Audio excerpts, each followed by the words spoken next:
Sementara itu, penerimaan pajak di akhir tahun 2022 untuk wilayah Sumatera Selatan saat ini mencapai 105,1% atau senilai 14,7 triliun rupiah. Penerimaan pajak daerah Sumsel saat ini melebihi target pencapaian.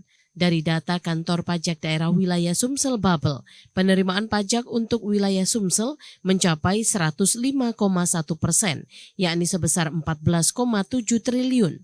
Sedangkan untuk capaian Sumsel dan Provinsi Babel mencapai 109% atau 18 triliun lebih. Kepala Kantor Wilayah Pajak Sumsel Babel, Roma Dania, mengatakan peningkatan pendapatan pajak ini meningkat dikarenakan penyampaian SPT dan kesadaran masyarakat dalam membayar pajak. Untuk Sumatera Selatan sendiri kami sudah mencapai 105,01%, ya. Itu equal dengan 14,77 triliun rupiah. Ya. Kalau kita lihat itu capai target atau gimana tuh, Bu?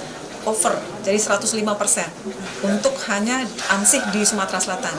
Jadi kalau mencakup wilayah Sumatera Selatan dan Kepulauan Bangka Belitung itu 109%. Ya, jadi 18,8 triliun sudah mencapai, jadi 109%. Selain itu, pendapatan dari sektor pertambangan, pertanian, perkebunan menjadi salah satu penyumbang peningkatan pendapatan pajak di daerah Sumsel dan Babel. Adi Gunawan, TVRI Sumsel melaporkan.